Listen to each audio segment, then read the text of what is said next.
Hello there. Welcome to the video series on data science and machine learning with Python programming language, and in this particular video we will talk about pandas. Just like NumPy, pandas is also used widely within the data science and machine learning community. So let's go ahead and start our understanding of pandas. So before starting with pandas, let's understand why we need pandas. So you know that data science and machine learning activities are feeds on data. Without data, there can't be any data science or machine learning. But when we get the data from the field, we cannot just dump the raw data onto a machine learning model and expect miracles out of it. We need to prune the data in such a way so that the data can be valuable, can be understood by machine learning models, and so on and so forth. Remember 80-20 rule, most of the time 20% of data can give 80% of valuable information to your machine learning model. This is where pandas come into picture. So pandas is used for pruning and cleaning of raw data, generating data in the form required by machine learning models, especially for the Python programming language models, for example scikit-learn. And we can also use pandas to interrogate data to extract valuable information out of it. Okay, so let's go ahead and start with pandas. As you know that NumPy is ubiquitous in machine learning and data science with Python programming language. If you haven't looked into my tutorial on NumPy yet, I will highly recommend you to go through that, because NumPy is the first step to start your journey with data science and machine learning with Python programming language. I'll put the link in the description section. So we will import both pandas and NumPy as NP, pandas as PD. Now pandas provides us two data structures, just two data structures. They are pandas data frame and pandas series. Now in most of the tutorial you see online as well as the official pandas documentation talks about pandas series first, then it talks about data frame. I will go in a reverse way because my experience with pandas tells me that we need to understand one and only one thing, that is pandas data frame. And if we understand pandas data frame, pandas series is very easy to understand. So let's understand pandas data frame in this particular video. Pandas series we will talk about in next video. Okay. So what is a pandas data frame? Here is a technical definition. It's a 2D labeled data structure with columns of potentially different type. Now in the layman terms or a simple terms, we can just say that pandas data frame is nothing but an Excel sheet as it is visible over here. Okay. So as you can see that this Excel sheet contains some column headers, data and rows of data. This is what pandas data frame is. It's a row of data, a 2D data with columns of potentially different type. Okay. Now we know that when we get the raw data, we can get raw data in various forms. Pandas provides us with the API to read the data from CSV, that is comma separated value, Excel, Pickle, Python Pickle, Clipboard, JSON, HTML, in-memory, HDFS, PyTable, SAS, SQL and Google BigQuery. The most obvious way of using pandas most of the time is CSV file, because most of the time you get data in CSV format. So to understand it in a better way, we will use the CSV format in this particular video. Now we are not gonna load a pre-built CSV file. What we are gonna do is that we'll create a CSV file. So what I will do is that I'll create a Python dictionary with keys and values. As you can see over here that key could represent very well the column header and the values could represent the column values. So I'm creating a dictionary with keys as name, age, gender and designation, and I'm creating a pandas data frame out of this dictionary. We can create pandas data frame out of a list on a NumPy array also. So I'm creating data frame CSV and I'm calling an API called data frame and passing my dictionary into it. And if I go ahead and see the data frame, it looks very similar to my Excel sheet. So as of now you can see that name, age, gender and designation is there. There is a row sequence number, row index number that is automatically generated by pandas. So let me put this data into a CSV file. Pandas also provide the API to put data in CSV file. We will use two CSV function and I'll create a file demo.csv. I'll say index equal to false because I don't want to put these index into the CSV file, because once we load it, these index will be automatically generated by pandas. So let me do that, and if I can show you the CSV file, this is how it looks like. Now we have our CSV file. Let's read the data from this CSV file. So what I will do is that I'll call the API called read CSV, pass the CSV file, and I get my pandas data frame. And if I go ahead and see this pandas data frame, it is exactly similar to what I have written in the CSV file. Okay, now once you get a data frame, the first thing you want to do is to visualize the data, how the data looks like, how the columns looks like. So you can provide two API called head and tail. In the head and tail, you can specify the row number. Let's say I want to see from head. Head means from top of the records, 7 records. So I can see all the records because as of now I am having only 7 records. I say df.tail3, that means I want to see 3 records from the bottom, and I can see over here that as of now I am seeing 4, 5, 6. In case you don't provide any values in here, by default you will get top 5 and bottom 5 records. So this is head and tail are generally useful to just to get an idea of how the data looks like. Okay. Now I'll go through some specific things. If I just say shape of my pandas data frame, it says 7 row 4 column. So it's a 7 rows 4 column, name, age, gender and designation. Now I can take a particular column and ask the sum of it. So for example, age, I can say data frame dot the column name dot sum. It is telling me that the sum is 135. Now most of the time the column header is not contiguous. It can say age of employees, for example. Once the space is there, we cannot use this format. In those cases we need to provide this format, okay, and the end result will be same. Okay, similarly I can get a mean value of age. The mean age is 27, and I can also get the data type of particular column. It will say float 64. Are you seeing some similarity with NumPy over here? Yes, I mean I can just get a NumPy array out of a particular column and pass it into a machine learning model which takes NumPy.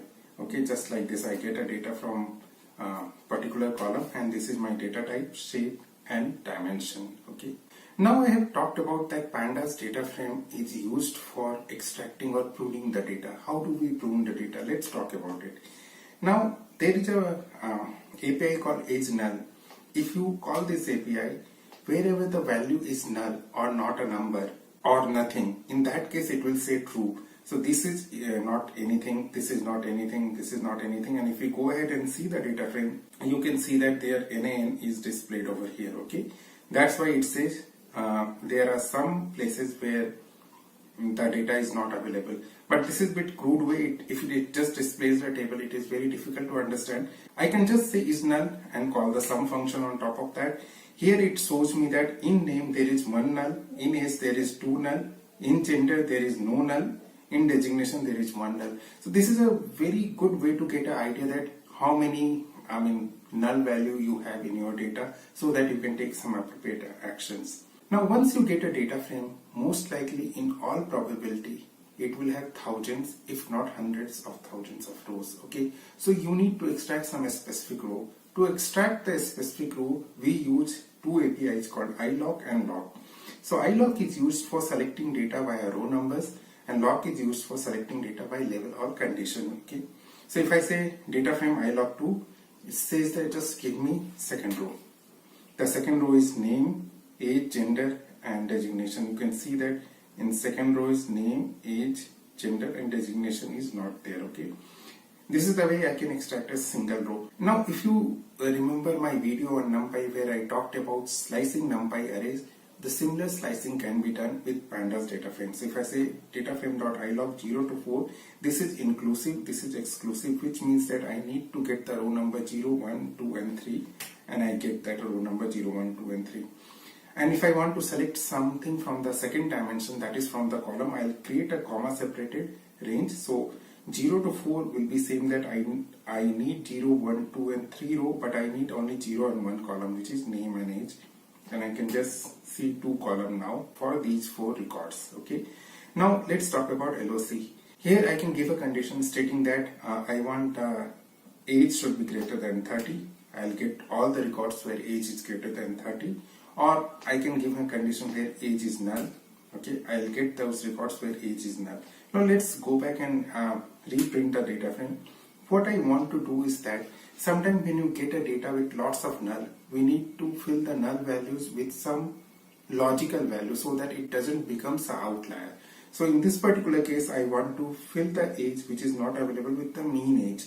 So what I will do is that the same condition for this column, I'll want to fill it with age mean. So if I do that and if I reprint the data frame, you can see that whatever NaN was there, like 3 and 5, fills with 27 because that's the mean age. These kinds of modification you will have to do when you are trying to put your data in machine learning models, and all of the data you will get, you will not get all the data. There will be various kind of nulls that you will get over there. Okay. Now let's talk about one very important thing, that is about converting categorical value into dummy or indicator values. So there is a very widely used function called get dummies. For example, if I want to say get dummies column as gender. So as of now gender specifies male and female, and if I do that, I'll get additional column. I'll get gender column removed and I'll get additional column as gender female and gender male. Okay, so wherever female will be there, it will be 1. Wherever male will be there, it will be 1. Now you will ask, why do we need it? We will talk about that in a minute, but let's talk about designation first. If you want to do the same thing with designation, here is what we will get. We'll get rid of designation and we will get designation CEO, designation MD and designation VP over here. Now the reason for doing this is that, for example, you want to find the representation of women in a particular industry, and in those cases the gender of male is not needed, it is irrelevant in your machine learning model. See, you can drop these things, and in this particular case gender male is dropped, and here now it is easy for you to apply your machine learning model to find, it's easy for you to find out the maybe female representation in that particular industry. Okay, now let's talk about adding a new data in a data frame. Okay, so I can create a new data from a Python list or NumPy array. Even if I create it with a Python list, it will internally convert into something like NumPy array. So I can create a new column, and then if I see the data frame, you can see that new column is generated over here. You need to take care of only one thing. Whenever you are passing a new column, you need to make sure that you provide data for all the rows, and if you don't have data, provide none. Okay, if you just pass 6 element over here, it will give you an error. Now let's talk about one of the biggest USP of data frame. The USP is similar to whatever the USP of NumPy is, that machine learning is all about mathematics.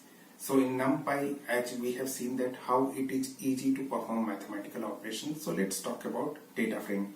Here I am creating a data frame from a NumPy array by calling the data frame function, and I am providing the column separately because there is no column over here, and here is how my data frame will look like. Now if I multiply data frame with itself, you can see that 1 into 1 is 1, 2 into 2 is 4, 20 into 20 is 400. Okay, I can multiply everything by 100. You can see that everything is multiplied by 100. I can even do AND operation to it, and if I do AND with it, you can see things are actually ANDed over here. So it's very easy to perform mathematical operations on Pandas data frame. So that's all about data frame, but there is one thing I would like to talk about before going, that in the beginning I have said you something like D type. Now every column in the Pandas data frame will be of same type. So that's why a NumPy array can fit into a column, because NumPy arrays are of same type. So every column in Pandas data frame will be of same type. It is not possible to provide numeric as well as string over there. And this is what we have to remember. So that's all about basic introduction to Pandas data frame. I hope I was able to explain things in the best possible way. Thanks a lot guys. Thanks for watching. Please take a moment to like, comment, share and subscribe. Thank you. Thanks a lot.